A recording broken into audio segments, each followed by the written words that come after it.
nang dahil po sa katalinuhan at talagang katapangan nitong si Senator Rodante Marcoleta, mga kababayan, sa Senate Blue Ribbon Committee, magmula pa lamang noong siya pa mismo ang chairman hanggang sa ngayon na pinalitan na siya ni Senator Ping Lacson, hindi po nagpapatinag itong mama pagdating po sa investigasyon sa Senate Blue Ribbon Committee, mga kababayan.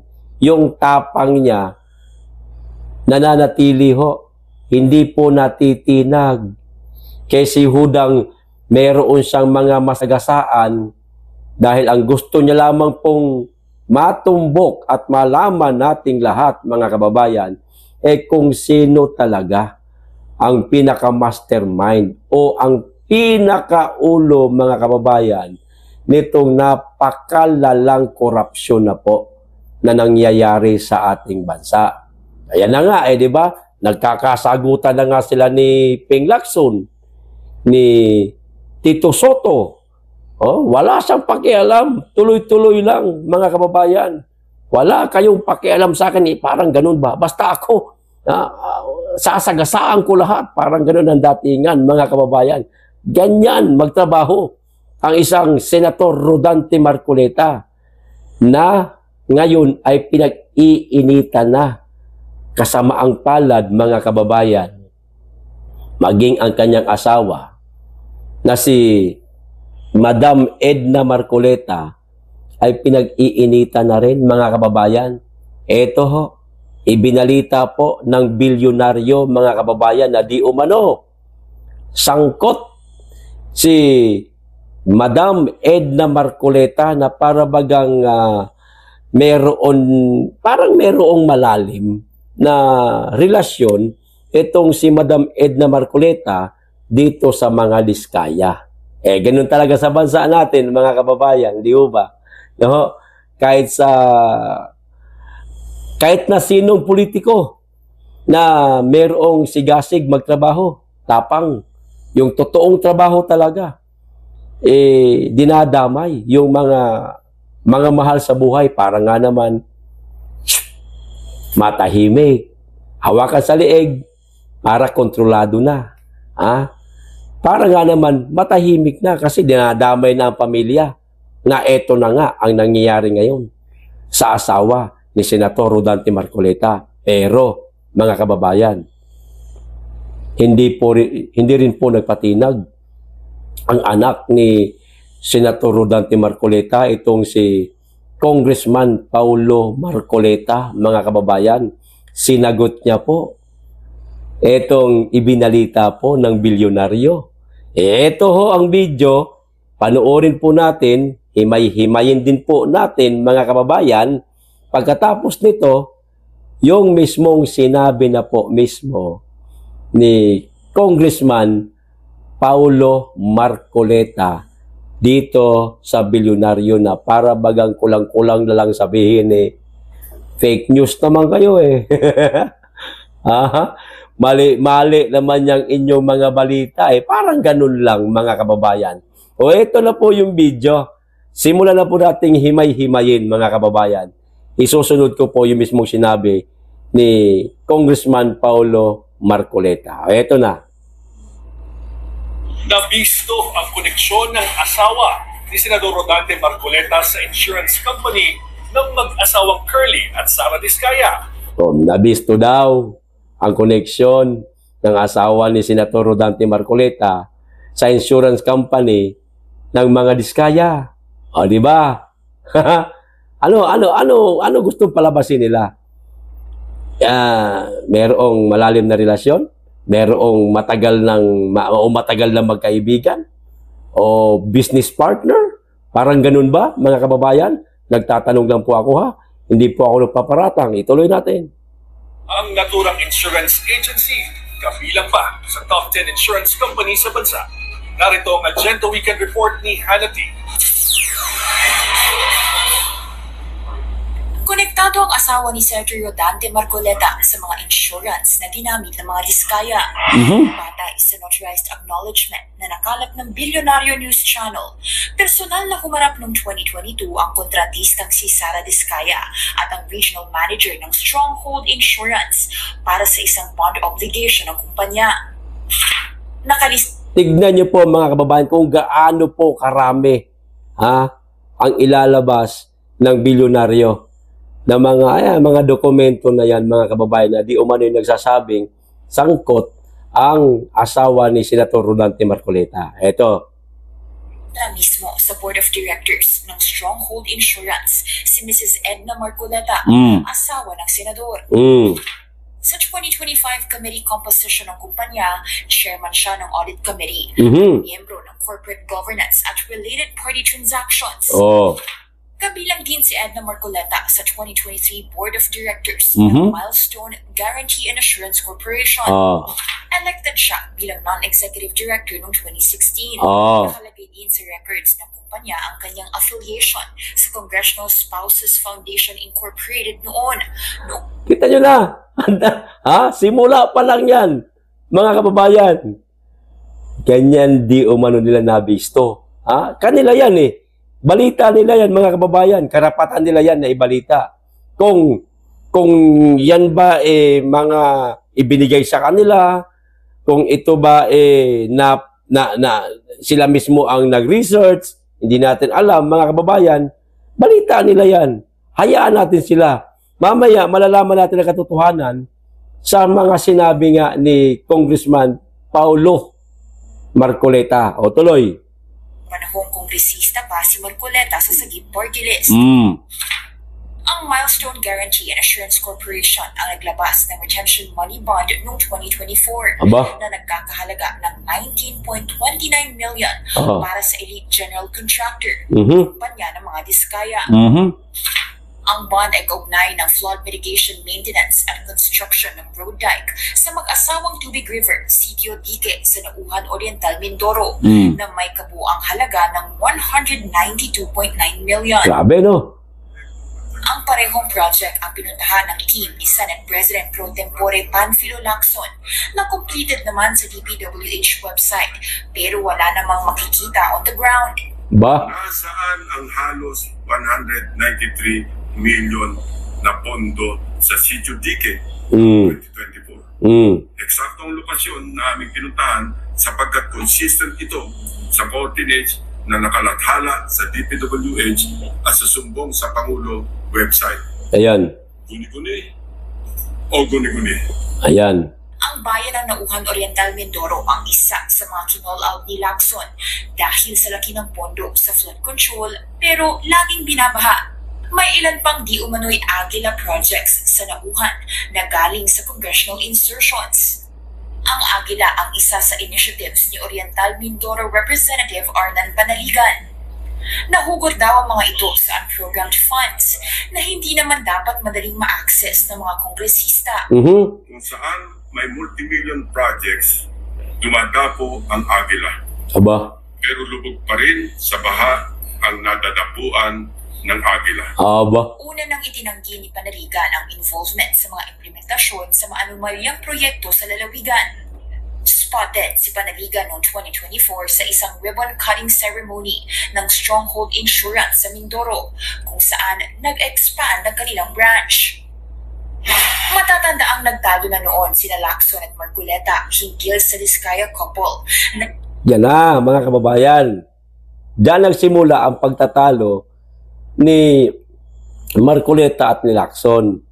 Kaya nasasabi ni Lacson na noon ay tatanong niya, bakit mo parang dinirbensahan yung mga diskaya? Diyan yung nagsimula. Na pinag-initan ho nila si Senator Rodante Marcoleta. At hanggang ngayon, nadamay na po yung asawa niya. Baka ang isusunod nila niyan, mga kababayan, etong si Congressman Marcoleta naman, hindi malayong mangyari, mga kababayan. Kasi nga, sa bansa natin, parang kalakaran na ho yata, nakasanayan na ho yata, mga kababayan, na kinakailangan mong manahimik. Kung ayaw mong masuhulan ka ng malaking halaga para tumahimik ka lang at kumampi ka sa amin, idadamay namin ang mga mahal mo sa buhay. Parang ganon. Hostage ang datingan, mga kababayan. O ituloy natin. Iminungkahi ni Marcoleta na isa ilalim sa Witness Protection Program. Hindi ito pinirmahan ng DOJ at ng Senate President.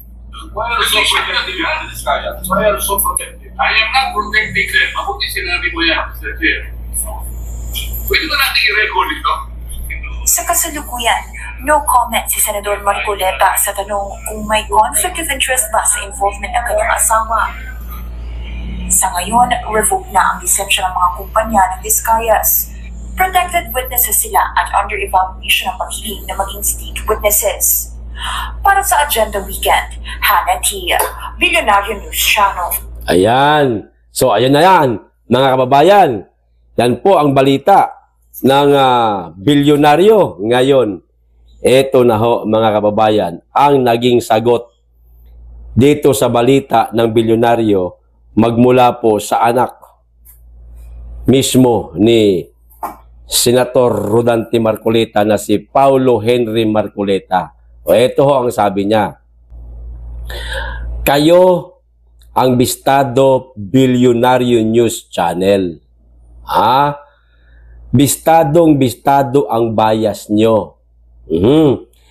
My mother, Edna Marcoleta, is not a co-owner, not a regular inside director, but an independent director of Stronghold Insurance. Billionaire News should know that an independent director is not an employee of the company, has no such material ties, no substantial shares, no control on sales and marketing activities, no significant professional relationship with the company or its stakeholders. Ito pa. So, ano ang nabisto ninyo? Bilyonaryo. Ano daw po ang nabisto ninyo? That there is no direct connection between my mother and the transactions made by Stronghold and the companies of the Vizcayas. Baluktot naman ang istorya nyo. Ang dami nyo na naman malilin lang nito kung hindi sila magsusuring mabuti. Ganito na po kababa ang standard ng journalism ng ating bansa. Mabuti na lang po. At meron pang mga vlogger, mga kababayan na nagsasabi po ng katotohanan. Yan ang naging sagot ng anak ni Senator Rodante Marcoleta, mga kababayan. Kaya kung ano man ang mga lumalabas na balita, mga kababayan, tungkol sa mga kamag-anak, anak, asawa mismo ni Senator Rodante Marcoleta, mga kababayan, wag ho nating papaniwalaan yan. Maaaring meron pong isang taong nag-utos niyan, mga kababayan, sa totoo lang. Bakit? Hindi ba malayong mangyari? Nasirain at idamay ng mga taong kawatan ang pamilya ni Senator Rodante Marcoleta? Maaari po, mga kababayan. Para ano? Siyempre, para tumahimik si Senator Rodante Marcoleta. Kasi, di umano, mga kababayan, parang natutunugan na ni Senator Rodante Marcoleta na ipapatigil ang investigasyon sa Blue Ribbon Committee tungkol dito sa napakalalang korupsyon na po sa ating bansa. At di umano, mga kababayan, ay ililipat na lamang daw ito sa ICI. Na ang ICI po, hindi po natin napapanood, mga kababayan, live streaming. Kundi sila lang po ang nakakaalam kung ng kanilang mga pinag-uusapan. Di natin malaman kung nagkape-kape lang yan sila, nagkwentuhan lang, no? Mag-deal na lang tayo. Magnegosyo na lang tayo. Di ba, mga kababayan? Paano natin malalaman kung ano ang naging kinalabasan ng kanilang pagdinig kung hindi nila isa sa publiko? Kaya hanggat meron pang Blue Ribbon Committee, mga kababayan, masigasig po si Senator Rodante Marcoleta ang inaalam niya kung sino talaga ang pinaka-ulo, mastermind nitong napakalalang korupsyon sa ating bansa, bagamat makailang beses na pong pinangalanan. Kasi parang nagkakaroon na po ng takipan. Parang pinagtatakpan na po. Parang inililigtas po nitong ilang mga mambabatas. No? Hindi nga lumalabas yung pangalan ng isang bakulaw na buaya sa kamera eh. Sa mga listahan, wala nga eh. Yung best friend niya lang naroon, kasama doon sa 7. Nadamay pa si Jinggoy, nadamay pa si Villanueva, at kung sino-sino pa yung iba. Pero, yung pinakautak, wala. Parang ito yung kanilang pinagtatakpan ngayon na ayaw mangyari ni Senator Rodante Marcoleta. Kaya ang sigasig niya sa mga investigasyon dyan sa Senate Blue Ribbon Committee, hanggat meron pa, bago ito ma-transfer sa ICI, gustong palabasin ni Senator Marcoleta na hindi. Dito natin ito tapusin kasi dito ito nagsimula. Kung ano man ang mga magiging pagdinig sa ICI, kanila yan. Labas na tayo dyan. Kasi hindi tayo kasama sa membro nila. Kaso, mga kababayan, parang pinagtatakpan nga. Mag-aantabay po tayo, mga kababayan, sa mga susunod pa na kaganapang pagdinig sa Senate Blue Ribbon Committee.